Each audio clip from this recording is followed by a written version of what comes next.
नवरात्रि की शुरुआत कैसे हुई? आखिर क्यों मनाई जाती है नवरात्रि?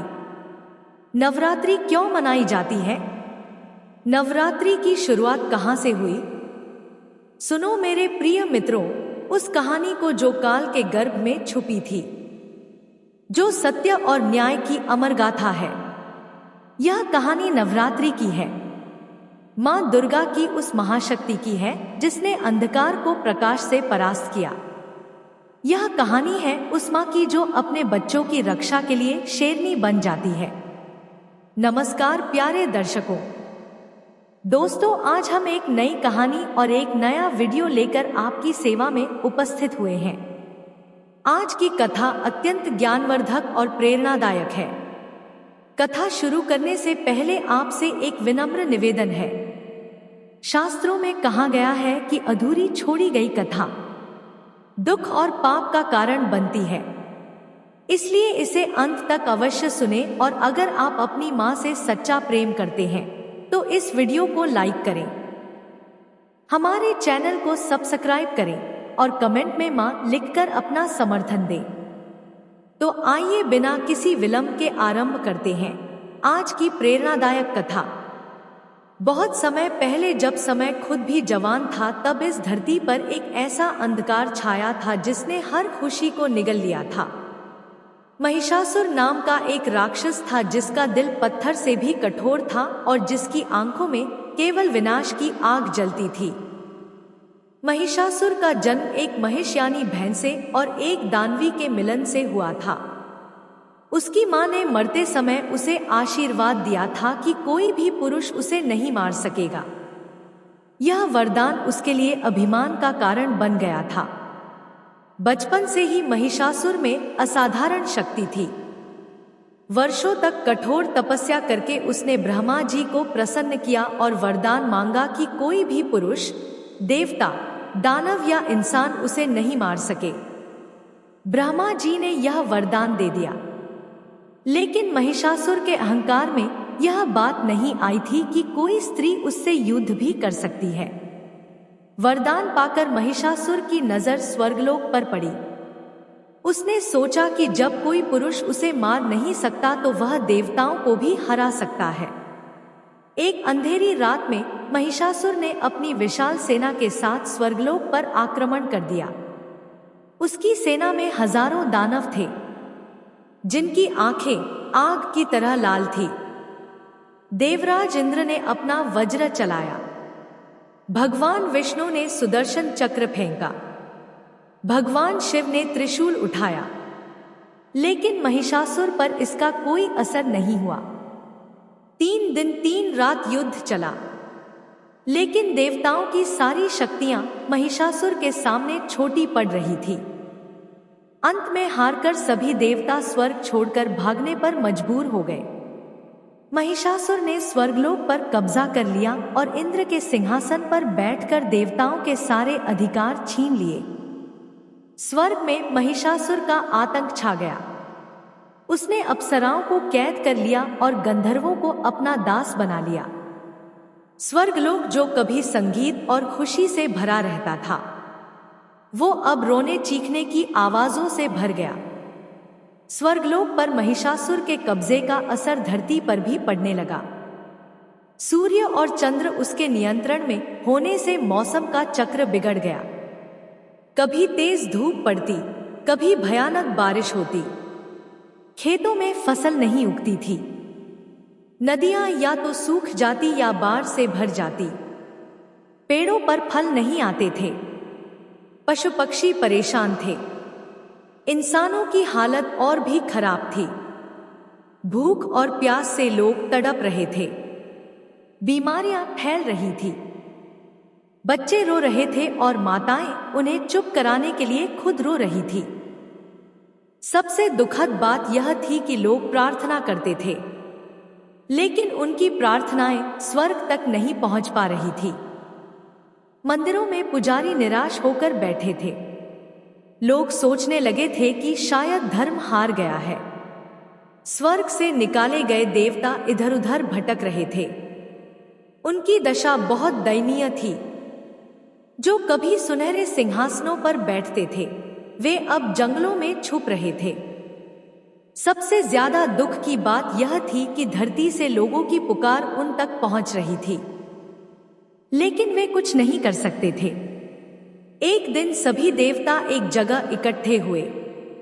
इंद्र ने कहा, हमने अपने अहंकार में यह नहीं सोचा था कि हम भी हार सकते हैं। विष्णु भगवान ने कहा, यह सिर्फ शक्ति की हार नहीं है, यह हमारी सोच की भी हार है। हमने सोचा था कि पुरुष शक्ति ही सब कुछ है। शिव भगवान ने कहा, ब्रह्मांड में जो सबसे बड़ी शक्ति है वो है शक्ति स्वयं, और शक्ति का रूप माँ है। हमें माँ की शरण में जाना होगा। सभी देवताओं ने निर्णय लिया कि वे आदि शक्ति माँ भवानी के पास जाकर विनती करेंगे। हिमालय की सबसे ऊंची चोटी पर, जहां बर्फ हमेशा चमकती रहती है और हवा में दिव्यता का एहसास होता है, सभी देवता इकट्ठे हुए। उनके दिल में भक्ति थी और आंखों में आंसू थे। इंद्र ने सबसे पहले प्रार्थना शुरू की।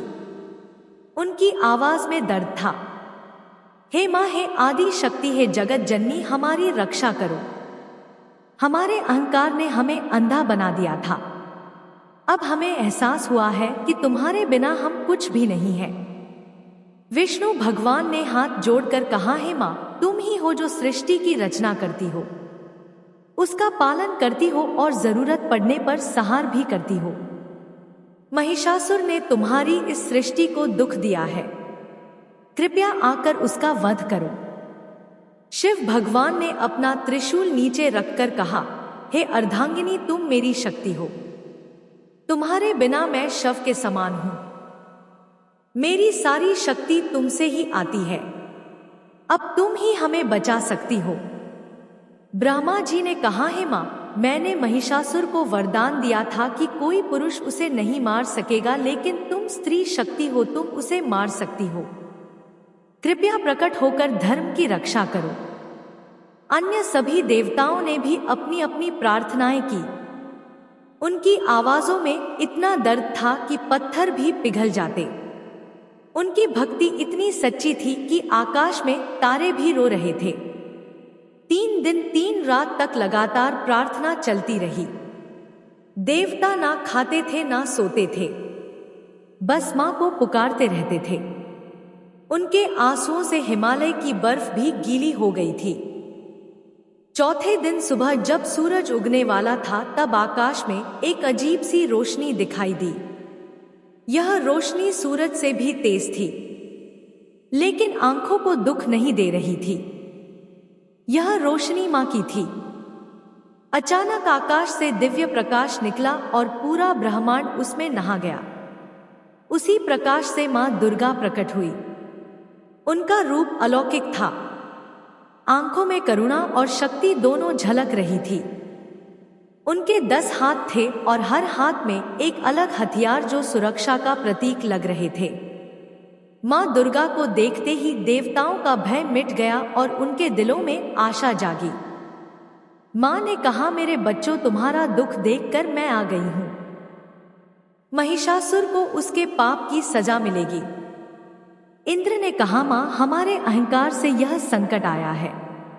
मां ने उत्तर दिया, गलती इंसान से होती है, लेकिन उसे स्वीकार करना और सुधारना महानता है। अब मैं तुम्हारी रक्षा करूंगी।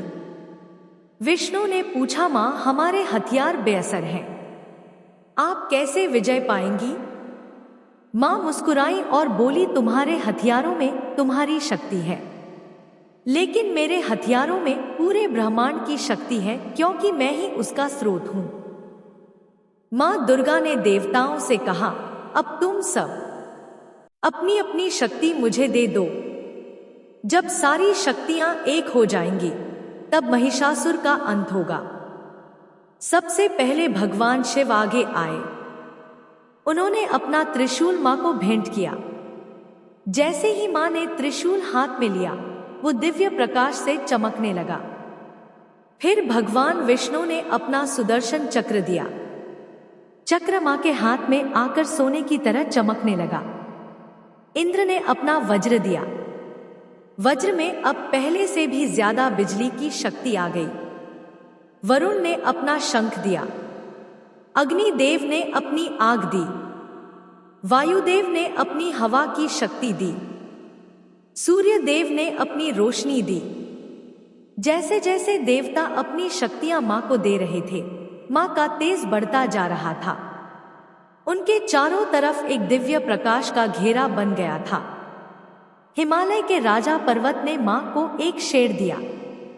यह शेर कोई साधारण शेर नहीं था। यह दिव्य शेर था जिसकी आंखों में आग जलती थी और जिसकी दहाड़ से पहाड़ हिल जाते थे। मां दुर्गा शेर पर बैठी तो वह दृश्य अद्भुत था। मां की सुंदरता और शेर की शक्ति का मेल देखकर सभी देवता मंत्रमुग्ध हो गए। मां ने कहा, अब मैं तैयार हूं। देवताओं ने खुशी से जय जयकार की। पहली बार कई दिनों बाद उनके चेहरों पर खुशी दिखाई दी। मां ने अपना शंख बजाया। उसकी आवाज तीनों लोकों में गूंज गई। महिषासुर स्वर्गलोक में इंद्रासन पर बैठा था। तभी मां दुर्गा के शंख की गूंज से उसका कान फटने लगा। उसने सैनिकों से पूछा कि यह कैसी आवाज है। एक सैनिक बोला, महाराज, यह किसी नई शक्ति की आवाज है। महिषासुर हंसते हुए बोला, मैं महिषासुर हूं, मुझसे कोई नहीं लड़ सकता। चलो देखते हैं। वो सेना लेकर हिमालय पहुंचा जहां मां दुर्गा प्रकट हुई। उनकी सुंदरता देखकर वो मोहित हुआ और उन्हें अपनी रानी बनाने का विचार किया। पर हथियारों और तेजस्वी रूप को देख उसे समझ आया कि यह साधारण स्त्री नहीं है। उसने अपने शक्तिशाली सैनिकों को आगे भेजा, लेकिन मां दुर्गा ने त्रिशूल के एक वार से सैकड़ों दानव मार गिराए। शेर की दहाड़ से आकाश गूंज उठा और धरती कांप गई। महिषासुर को पहली बार भय हुआ। उसने अपना बलशाली सेनापति भेजा जो समुद्र पी जाने जितना सामर्थ्यवान था। पर मां दुर्गा ने सुदर्शन चक्र से उसका सिर धड़ से अलग कर दिया। यह देखकर महिषासुर क्रोध से भर उठा कि एक स्त्री उसकी पूरी सेना को कैसे हरा सकती है। महिषासुर स्वयं युद्ध में उतरा। उसका रूप अत्यंत डरावना था। आंखें अग्नि की तरह जल रही थी और सींग चांद की तरह चमक रहे थे। उसने पूरी शक्ति से मां दुर्गा पर आक्रमण किया, जिससे धरती कांपने लगी और पहाड़ टूटने लगे। लेकिन मां दुर्गा निर्भय थी। उन्होंने त्रिशूल और अन्य अस्त्रों से हर वार का जवाब दिया। युद्ध इतना भयंकर था कि आकाश में अग्निवृष्टि होने लगी और समुद्र में तूफान उठने लगे। महिषासुर कभी भैंसा, कभी शेर, कभी हाथी बनता, लेकिन मां दुर्गा हर रूप में उसे परास्त करती रही। उनका शेर भी महिषासुर के रूपों से लड़ा। 9 दिन तक यह भीषण युद्ध चलता रहा। 8वें दिन महिषासुर ने अपनी सबसे बड़ी शक्ति और समस्त बुराई प्रकट की, जिससे देवता भी भयभीत हो गए। तब मां दुर्गा मुस्कुराकर बोली कि अब मैं अच्छाई की शक्ति दिखाऊंगी। 9वें दिन सुबह अंतिम युद्ध शुरू हुआ। महिषासुर ने पूरी शक्ति झोंक दी। उसकी आंखों से आग और मुंह से जहर निकल रहा था। मां दुर्गा के 10 हाथों में अस्त्र चमक रहे थे और उनका तेज सूरज से भी अधिक हो गया था। महिषासुर ने सिंघों और पैरों से प्रहार किया, जिससे धरती और पहाड़ कांपने लगे। पर मां ने त्रिशूल और अपने शेर से उसे रोक लिया। दोनों के बीच भीषण युद्ध हुआ, लेकिन मां दुर्गा की शक्ति लगातार बढ़ती रही, क्योंकि सृष्टि का आशीर्वाद उनके साथ था। आखिरकार महिषासुर ने अपना असली रूप दिखाया, आधा इंसान और आधा भैंसा। उसने अंतिम आक्रमण किया, पर मां दुर्गा ने उसका सीना दबाकर त्रिशूल उसकी गर्दन पर तान दिया। महिषासुर बोला कि वह उन्हें अपनी रानी बनाना चाहता है और तीनों लोकों पर साथ राज करेगा। मां दुर्गा ने उत्तर दिया कि उसने निर्दोषों पर अत्याचार किया है और उसकी सजा मौत है। यह कहकर मां ने त्रिशूल उसकी गर्दन में भोंक दिया और उसका अंत कर दिया। महिषासुर की मृत्यु के साथ ही अंधकार मिट गया और उसकी सेना भाग गई। मां दुर्गा का त्रिशूल महिषासुर के शरीर में धनंसा था और उनका पैर उसकी छाती पर यह दृश्य बता रहा था कि अच्छाई की जीत हुई है और बुराई का अंत हुआ। आकाश से फूल बरसे और देवताओं ने खुशी से जय जयकार की। इंद्र ने मां के चरण छुए और उनका आभार व्यक्त किया। विष्णु ने कहा कि मां ने साबित किया कि स्त्री शक्ति सबसे बड़ी है और अहंकार को तोड़ा। शिव बोले कि शक्ति के बिना शिव शव है और मां ने यह सत्य फिर सिद्ध किया। मां दुर्गा ने सभी को आशीर्वाद दिया और कहा कि जब भी धरती पर बुराई बढ़ेगी वे फिर आएंगी। धरती पर लोग प्रसन्न होकर नाचने लगे। सूरज चमकने लगा, चांद की रोशनी लौट आई, हवा और पानी शुद्ध हो गए और खेतों में फसलें लहलहाने लगी। महिषासुर की मौत की खबर से धरती पर खुशी फैल गई। बच्चे खेलने लगे, माताएं गाने लगी और किसान नाच उठे। गांव के लोगों ने मां दुर्गा की मूर्ति बनाई, फूलों से सजाया और आरती की। तभी आकाश में मां दुर्गा प्रकट हुई और आशीर्वाद देते हुए बोली, हर साल इसी समय मेरी पूजा करना, 9 दिन तक मेरे अलग अलग रूपों की आराधना करना। मां ने कहा, मुझे फूल और मिठाई चाहिए, पर सबसे ज्यादा तुम्हारे दिल की सच्चाई चाहिए। मैं वहीं रहती हूं जहां प्रेम होता है। उन्होंने समझाया कि पहले 3 दिन दुर्गा की, अगले 3 दिन लक्ष्मी की और अंतिम 3 दिन सरस्वती की पूजा करनी चाहिए। मां ने बच्चों को आश्वासन दिया, मैं हर मां में हूं जो अपने बच्चे की रक्षा करती है। तुम डरना मत, मैं हमेशा तुम्हारे साथ हूं। मां दुर्गा ने लोगों को विस्तार से बताया कि कैसे नवरात्रि मनानी चाहिए। उन्होंने कहा, यह पर्व सिर्फ मेरी याद में नहीं है, यह उस जीत की खुशी में है जब अच्छाई ने बुराई को हराया था। पहले दिन से तीसरे दिन तक मां दुर्गा की पूजा करनी चाहिए। इन दिनों में मां का रूप योद्धा का है। वे बुराई से लड़ती है और अपने भक्तों की रक्षा करती है। चौथे दिन से छठे दिन तक मां लक्ष्मी की पूजा करनी चाहिए। यह दिन खुशहाली और समृद्धि के हैं। मां लक्ष्मी अपने भक्तों को धन दौलत और सुख शांति देती है। 7वें दिन से 9वें दिन तक मां सरस्वती की पूजा करनी चाहिए। यह दिन ज्ञान और कला के हैं।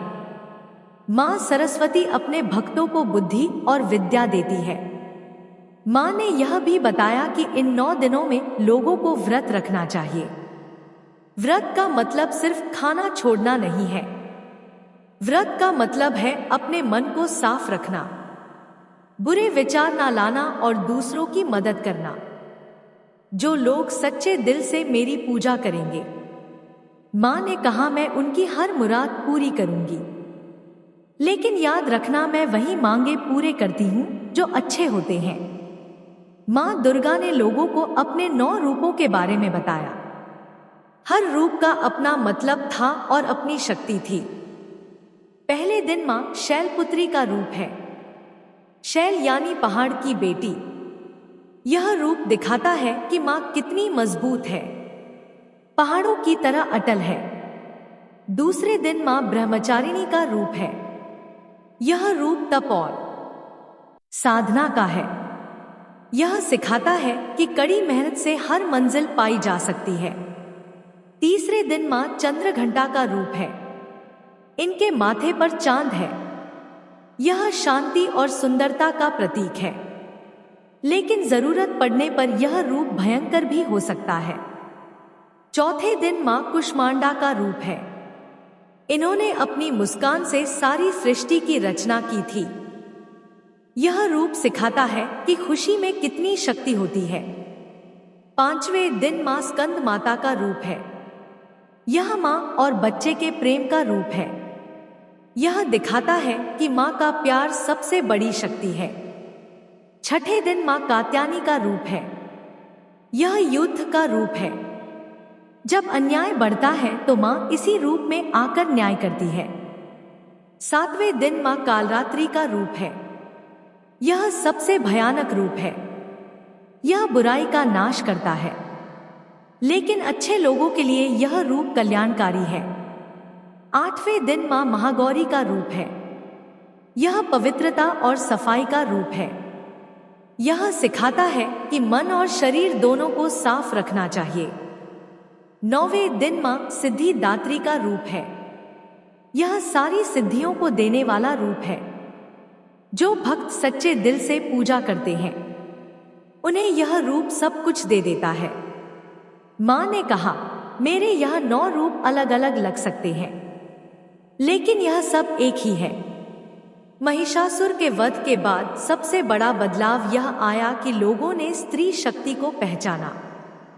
जब एक स्त्री रूपी मां ने उस दानव को हराया जिसे कोई पुरुष देवता नहीं हरा सका था, तो सभी को एहसास हुआ कि स्त्री कितनी शक्तिशाली होती है।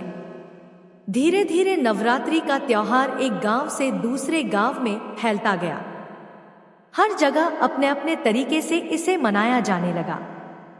यह कहानी यहाँ खत्म होती है, लेकिन इसका संदेश कभी खत्म नहीं होता। मां दुर्गा की यह कहानी हमें सिखाती है कि जिंदगी में कितनी भी मुश्किलें आ जाए, हार नहीं मानना चाहिए।